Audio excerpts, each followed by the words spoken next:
Hello YouTube, Dave here again. I'm back with another viewer question video while I just try to get back into the groove, I guess, or the swing of things when it comes to making videos again. Took a lot of time off at the end of 2020 and needed to take that time off.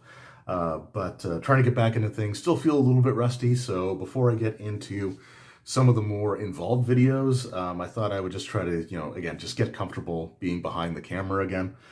So in this video, I'm going to be answering a viewer question, which you obviously would have seen because it's the title of the video. But the question is, what are my gaming goals for the year 2021? In 2020, I added a few different RPGs to my collection and sort of expanded the different types of systems or rule sets that I had available to me. So the question is, how is that going to manifest itself in this year? What am I looking forward to? What am I looking to try? And what I'm already have going on. Because there are some games that I'm currently either a player in or running, or in one instance, sort of a hybrid of both. So I want to start with the games that I actually currently have underway, or I'd started and hoping to pick back up early in 2021. So the first two ones that I want to talk about are taking place over on the YouTube channel Master the Game with GM Juice. Although he's not running both the games that I'm a part of there, but I'm really enjoying being parts of those games. There's some fantastic players with some amazing characters, great personalities, and I'm there as well for some reason. But the first one is actually currently being run, and it's going to be taking place. The next installment will actually be airing the day after this goes up, unless anything changes between now and then. But I'm actually part of a basic or BECME, basic expert game, whatever you want to call it, over on Master the Game. It's Keep on the Borderlands, and it's actually being run by Bill from Roll Stats, and he does an amazing job. So if you haven't seen those yet, I highly recommend checking them out. The next one will be going up, like I said, it'll start streaming on Tuesday. I'm hoping to have this video up on Monday, so it'll be the day after this goes up. And it's every other Tuesday at 8:30 p.m. Eastern. I think that's right. It's not yet, it's because it's 9:30 my time and I'm an hour ahead of Eastern. But it's really a fun game, really enjoying it. And like I said, Bill's an awesome DM, so check it out and send Roll Stats and Master the Game and BN Drake and all the other YouTube personalities over there some love, because they absolutely deserve it, and even if I don't deserve to be there. The next game that I'm a part of over on that channel as well, because Juice is really miles ahead of what I'm capable of doing in terms of live streams and his ability to use technology versus my inability to use technology. But we're actually currently going through a Pathfinder 2nd edition scenario. We're actually doing the Fall of Plaguestone, which is one of the launch adventures for Pathfinder 2e. Again, some great players over there, and me also being there, but definitely not in the great player category, but some awesome people there. It's a lot of fun. It's every second Friday, and it's usually the same week as the Rule Cyclopedia. There's been a bit of a gap in the videos there for New Year's Day or New Year's Eve or New Year's Day, and just the last time we were going to get together, there was some stuff going on that just we couldn't make it. We couldn't make that session, but I'm looking forward to picking that one back up again. There's some, like I said, some great characters there. I'm also currently sharing Game Master duties in a private online game with a friend of mine who we're going through and running the Age of Ashes storyline. I started it before the pandemic hit, going through, and I've completed chapter 1. And he's actually running the second chapter, and then I'll be picking up chapter 3 and going through like 3, 4, 5, and 6 to finish it off. But it's a lot of fun, really enjoying it. So that's something I'm looking forward to doing more of in 2021. Any opportunity I get to do some Pathfinder 2nd edition, I will take it. And this is actually the Pocket Edition rule book for Pathfinder 2e. It's a great, I just love the Pocket Edition book, so I'll be using this probably more than the actual hardcover for the time being, but we've got that going on as well. So one game I started running online against private game, but it is a goal of mine to get it back up and running again in 2021 because we did take a few months off of it there. It's only once a month session, so while saying you took 3 months off sounds bad, it's only like 2 or 3 sessions that we've missed of it so far. But I want to get back into running Call of Cthulhu. So this is the Call of Cthulhu 7th edition. I really love that system. I've picked up quite a few of things for it. I've done some videos on it in the past. And yeah, it's just been a lot of fun so far. I've got the adventure that I'm running is actually set in the early 1900s, revolving around some aspects of that era and time that are of deep personal interest to me. So yeah, it's been a lot of fun. And one of the players who sort of made this like gentle giant character who was meant to be like sort of this passive, harmless type of guy, has constantly found himself in the middle of situations that involve the death of like cultists and stuff that, he tries not to, he's not actively trying to kill them. He's just defending himself, or he's just there and they like bad things happen around him. It's been a lot of fun, and I'm really like, when it comes to horror RPGs, I love the tone, like the shift in tone between some of the funniest things that you come across in RPGs, or just some of the most unusual or bizarre, comical situations, and how in an instant it can just like flip a switch and suddenly it is like grim and terrifying. And it's just been a lot of fun to sort of see how the players have sort of gone through and how their attitudes, or how they sort of changed their tone when certain things are happening around them. So it's like I said, it's a great system, and I'm looking to hopefully pick this up sometime in the next month or so. So that's what I'm hoping to pick back up. But there's another system that I am currently running. Again, this is a private game I'm just doing online, but I'm running D&D 5th edition. I'm currently going through Rime of the Frost Maiden. The campaign started somewhere else, so sort of had to shoehorn them into Rime of the Frost Maiden. Luckily, I had rumors set up already before Rime of the Frost Maiden was even announced, or before it even came out, that really worked well with shifting the players from the plane that they were on into the Forgotten Realms for the Rime of the Frost Maiden adventure. And it was just great that the characters, had heard some of these rumors, but never actually explored them. And I was trying to figure out exactly what I wanted to do with that rumor in full. But I don't have to worry about that now because we're going through that one. And I'm absolutely loving the adventure so far. The characters are just making their way towards the Duergar fortress.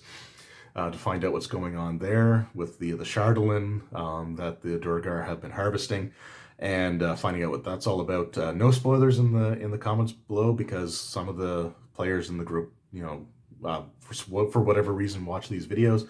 So try not to spoil that there. They also just like at the end of the last session came across a giant like mollusk, or this giant nautilus shell in the mountains of the spine of the world, with these like tree trunk size ropey tendrils coming off of them.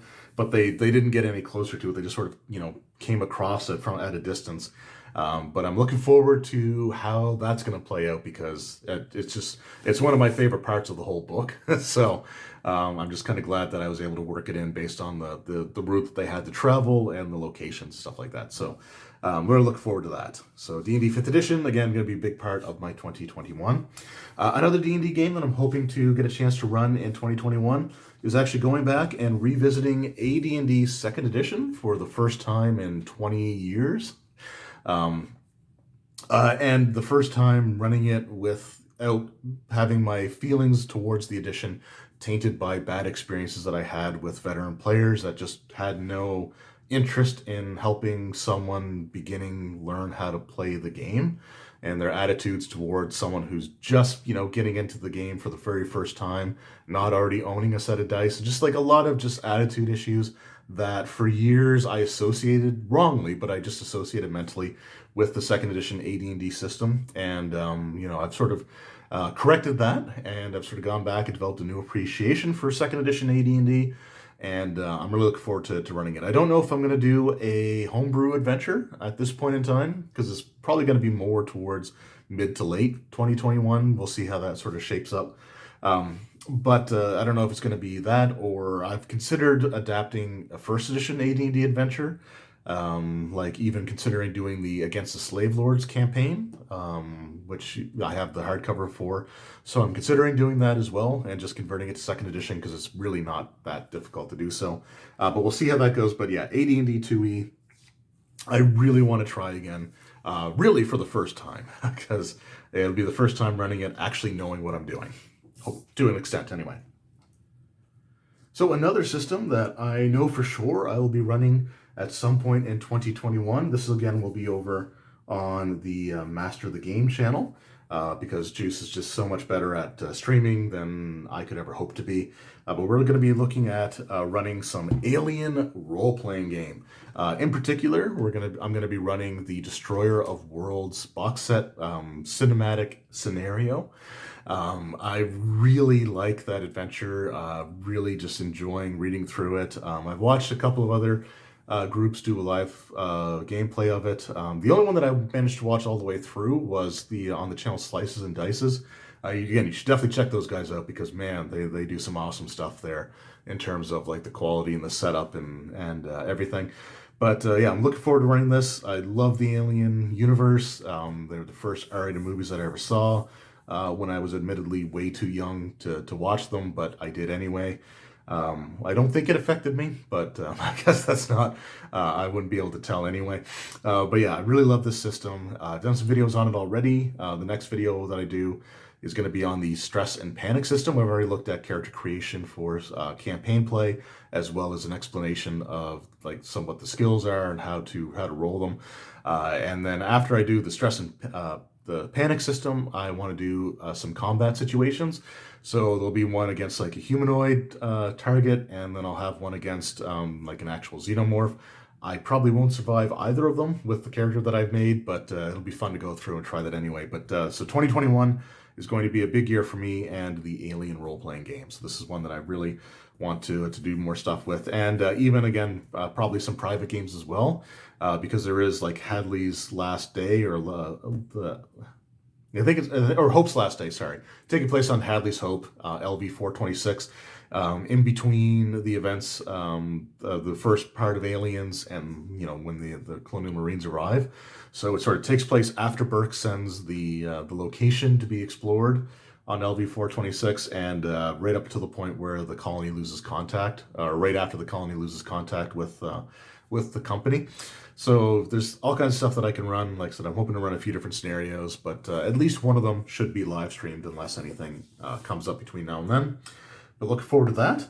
Another science fiction role-playing game that I'm really hoping to get a chance to do some stuff with this year is Star Trek Adventures. So I picked this up sort of early on into the pandemic, and love Star Trek. I grew up watching Star Trek: The Next Generation and Deep Space Nine, which I'm actually going through and rewatching both of those right now, and I'm still loving them just as much as I did back then. I've actually tried recording some Star Trek Adventures videos in the past, but they just didn't turn out well.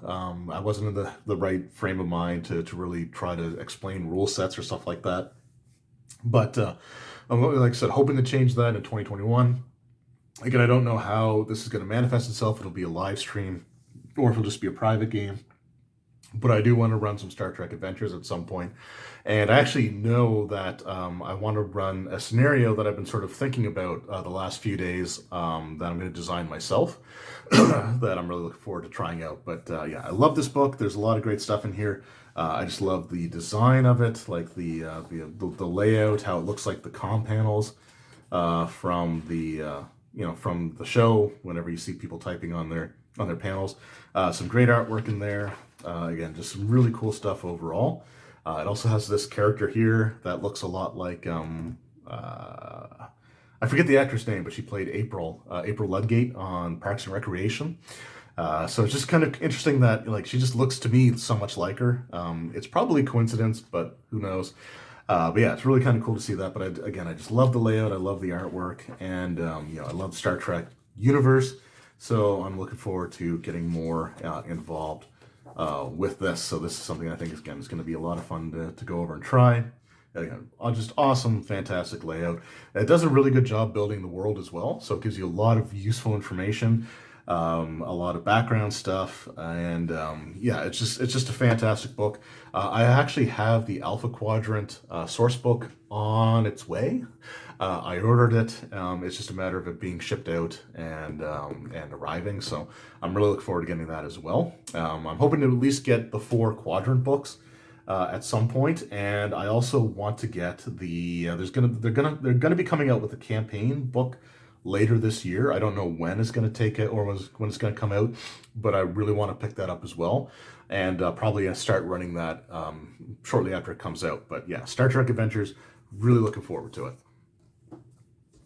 And then finally, this was a system that was sent out to me by Free League, the same people that do the Alien role-playing game. They offered to send this out to me, and I, was happy to accept because this is something that looks really, really cool. So this is Vasen or Vasen. I think it's pronounced Vasen. I'm not 100% sure, but it's a Nordic horror role-playing game. And, I loves my horror. I'm a big horror fan. As you can tell, I call Cthulhu an alien. But I don't know a lot about Nordic folklore or Nordic history. So it'll be interesting. I think that this book will help sort of trigger a deeper desire to go through and learn more about it. So I'm really enjoying the look of these books so far, and what I've read of them so far. It looks like it's gonna be a lot of fun to run. The system is pretty much the same as the Alien role-playing game, although they don't have stress and panic. They have other systems sort of in place, but the core system of having pools of d6 that you roll based on your attribute and your skill associated with that attribute is all pretty much the same. So like I said, I'm really looking forward to it.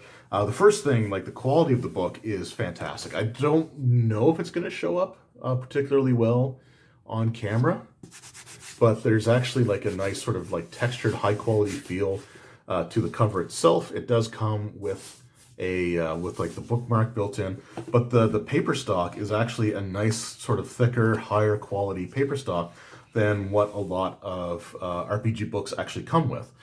So it's just like I said, really high quality, some fantastic artwork in here. And what's kind of interesting is that for their sidebars, let's see if I can just find an easy one here. Here we go. Their sidebars actually use the same kind of font that was in the first edition Advanced Dungeons and Dragons books. It's kind of weird. I don't think it's an intentional thing. It's probably just a common font. But it sort of just caught me by surprise, because just looking at this font with the bold letters and just the way everything looks here, it made me feel nostalgic, even though this is a newer system. It's just sort of a weird sort of reaction to it. And like I said, looking through the Slave Lords hardcover book, I see sidebars or to see this font quite a bit. I think even the basic expert stuff also used a font similar to this. So it's just kind of weird. Like I said, it just gave me these nostalgic feelings, but I'm really looking forward to trying this out. The characters, they don't have personal agendas in this game. They have what's called dark secrets that can sort of drive your character. So I'm really looking forward to giving this one a try, and I suspect, like I said, that learning more about about this system and about the mechanics, or about the world that this takes place in, and the creatures that you go up against, I think will sort of trigger an interest in Nordic mythology. I sort of had a bit of an inclination towards it anyway, I just never got around to it, but I'm really looking forward to trying this out. But I think the biggest reason why I want to run this game, or why I think I can run this game in 2021, is because they also sent a Wicked Secret. So this is an adventure book. So it's got, I think it's 3 different adventures with some world building stuff at the beginning of it. So yeah, I'm really looking forward to giving this a try. The quality is fantastic, and this has the same quality cover, the same quality paper and everything in there. So it feels like a very premium product. And I cannot wait, like I said, to try this out a bit more. So those are the systems, so the games that I'm hoping to get an opportunity to try out, or to run, or to play in, or what have it, for 2021. So let me know in the comments below what are some of the game systems that you are looking to try this year? Be it ones that you've already been established in and have been, doing ongoing stuff with, or maybe just some things that you are hoping to try for the first time. Let me know what your 2021 gaming goals are, because I always love to hear, other people's, what they're trying, what they're playing, what they're running. So just let me know what your guys' goals are for the upcoming year. And I just want to thank each and every one of you for taking time out of your day to watch this video. It always means a lot to me. So, it's appreciated more than you may realize.